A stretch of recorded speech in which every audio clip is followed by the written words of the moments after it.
So now I'll request Dr. Sangeet for his guest topic on safety and control of Hypervit 20K cutters. Good morning, everyone. Before the onset, I'll just confess that this is an Alcon sponsored talk, so bear with me for that. But I'm not using any of that, but I'm just showing what is my experience with hypervitrectomy. So VR surgery, if you consider cataract, then VR surgery is still in infancy and it is now expanding too much. The technology is high, but still we are having concerns of using these small gauge cutters because of the fragility of instruments, the unavailability of instruments, the inability to perform complex procedures, and ability to perform peripheral vitrectomies. There's a decreased, what people say is there's a decreased vitreous flow and increased time taken for surgery. The holding forceps are not good, the reuse of instruments are not possible. These are the basic concerns which we commonly encounter while we are using these 27 gauge high speed cutters. So just now, what is hypervit? Hypervit is a combination of multiple things. It's not just a faster cutter, it's a combination of multiple things, like it's a small gauge vitrectomy system with 27 or 25 gauge. There's a bevel tip that is 20,000 cuts per minute, and it's a dual blade design in which the blade cuts while it's going down and while it's coming up. So that gives you a 20,000 cuts. Actually, the rate is 10,000 cut. The rate is just 10,000, but because it's cutting that double while moving up and down, it becomes 20,000 cuts. And what they say, because the port remains open for more time, there's an improved vitreous flow. So this is basically what the tip design is. You see the bevel tip design, which allows the cutter to move closer, proximal to the retina, and improve access to the tissue plane. So this is how this bevel tip is working. You see, it almost lies flat on the retina, and this is 20,000 cuts. You see the cutting is while both ways, when the cutter is moving down and while it is moving up. So these kind of vitrectomy cutters now can be used for cutting and removing vitreous for segmentation and delamination. They can be used as Swiss knife for all multiple procedures that we can perform in the eyes, for peeling membranes, for SRF drainage, for air fluid exchange, even for dye injection. And they generally avoids the need for any scissors or backflush, or even sometimes forceps. You don't need to take out the membranes, and ultimately they save time when these things are combined together. And the ease of use is very good. You see, I'm going with both my hands in this. Both the ports are made together, and when we are removing, it's an easy watertight closure. We don't give a beveled incision with 27 gauge cutters. So just a gentle massage and the wound closes. So this is a real-time video of a patient of vitreous hemorrhage in which I'm using this cutter, and you see this is not edited at all, and you see how fast the cutter moves and cuts the vitreous. This is a totally unedited video of patient of vitreous hemorrhage. Just see the lesser amount of time. So one great advantage of hypervitrectomy is that it is for a core vitrectomy, it is very faster. I won't say the same thing for the peripheral or when we are operating very near to the retina, but for the core vitrectomy, it is much faster than what we are using normally, because in core vitrectomy, we are using the 650 cut rate with the port open for more time, and the cutting at 20,000 cuts per minute.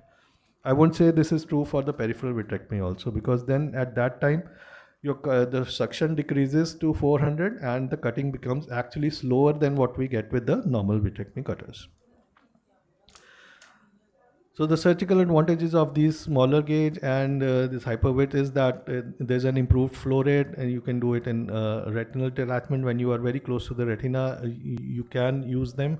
I'll show you how. Then in PDR, where because of the smaller sphere of influence and small size of the cutter, you can go again very close and in fact, you can even dissect the membranes using the cutter itself.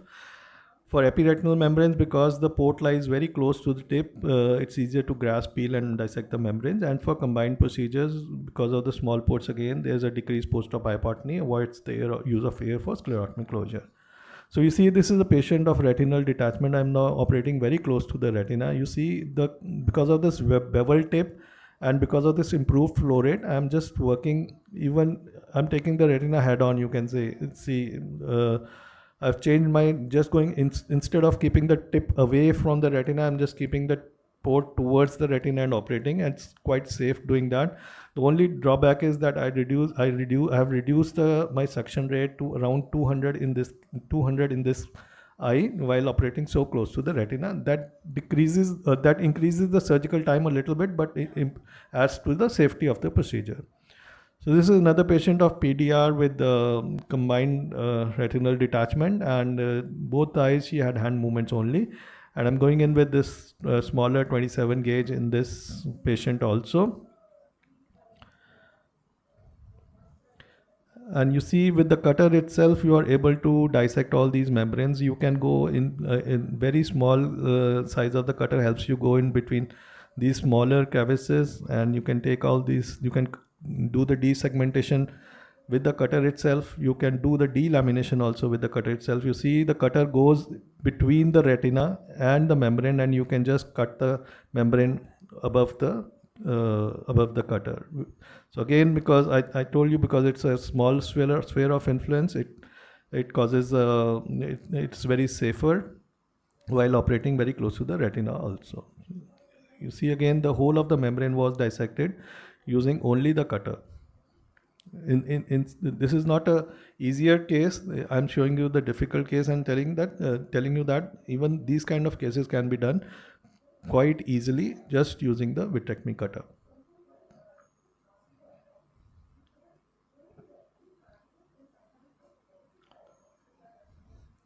So after dissection, this is the post-op pictures of both the eyes. From hand movements in both the eyes, the patient has got a very good useful vision of 6/9, 6/12 in both.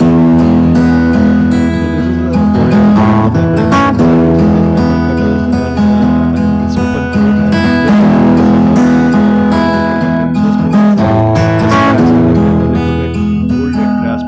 and again, this is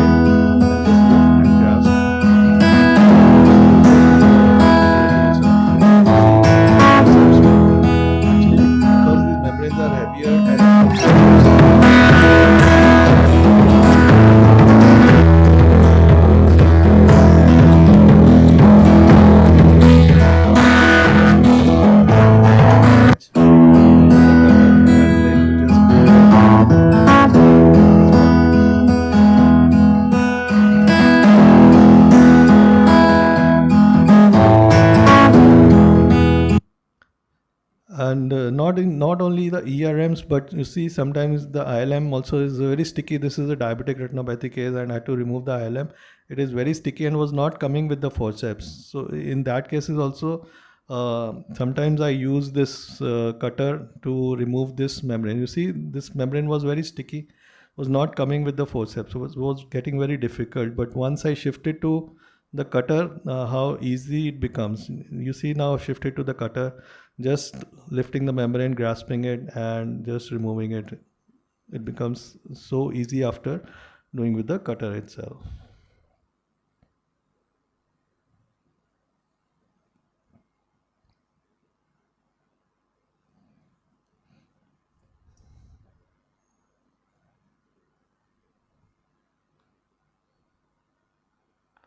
So a whole of the membrane can be easily done. So one real advantage what I have found is when we are using these cutters to remove the retained lens fragment. So this is a grade 3 nucleus, and I'm using 25 gauge vitrectomy cutter. And you see, because the port remains open for a longer time, the hold of the cutter is better, and the nucleus stays in the cutter port while you just push in with your light pipe in the fragments into the port, and then they are chewed up with the cutter. There is very less chattering of nucleus. It just sticks to the cutter, and you can easily do this using the Hypervit. And this is one advantage that I've really found with the hypervitrectomy cutters rather than with the plain cutters. So this is one place I would always recommend use a hypervit cutter when you are dealing with the retained nuclear fragments. See, the hardly the nucleus escapes from the cutter. And I think this is my last case using the 27 gauge cutter. This is a grade 1 cataract, the traumatic cataract, the traumatic dislocation of the lens. And I'm using it at 27 gauge only. And again, very easy. Because the port remains open for the longer time, you can easily chew up all these pieces. And because I'm using a 27 gauge cutter in this case, I can easily combine my vitrectomy with the anterior segment procedure, that is the scleral fixation of the IOL in this patient. So once this nucleus is totally taken up, so I am proceeding with the scleral fixation of IOL. And this patient, I'm using a glued IOL technique by Dr. Amar Agarwal. What he is like, this is a 3-piece lens, and once I inject it, I take out the haptic, and the haptic is then extruded from the at the fixation side, preferred fixation site in both the eyes, or on both the sides, and then it is like buried into the grooves that have been made adjacent to the scleral pockets. And then glue is applied to close all the flaps and the glue. Thank you. Thanks a lot. It's a treat to watch your videos. Thank you, sir. So, what is your most frequent gauge? 25 or 27? Nowadays, 25 gauge. Yeah. Because of this industrial problem that has taken place, you have to buy multiple, so you can't keep multiple gauges. So nowadays, I'm using 25 gauge more often. Yeah. Do you still use 23? Some 23, no, I've never used actually 23. Not 27? 27 or 25. Yeah, amazing videos as always. Thank you. So I wanted to ask, have there been any instance that you had to reduce the cut rate in order for the surgery to be more efficient? Yeah, many times because nowadays, like, I've told Alcon people also, the cutters that we are getting, they are not, I don't know, up to the mark. So 1 or 2 uses, and the second use, the cutter becomes when you're operating at 20,000 cuts, it becomes a little, yeah. So then I had to reduce the cutter and then operate. Yeah. These are the only cutters available. Hypervit cutters and other cutters. Both are available. Hypervit and both are available. Yeah. That's our choice. Yes, yes. These are a little bit expensive. Some drawbacks are definitely there in this.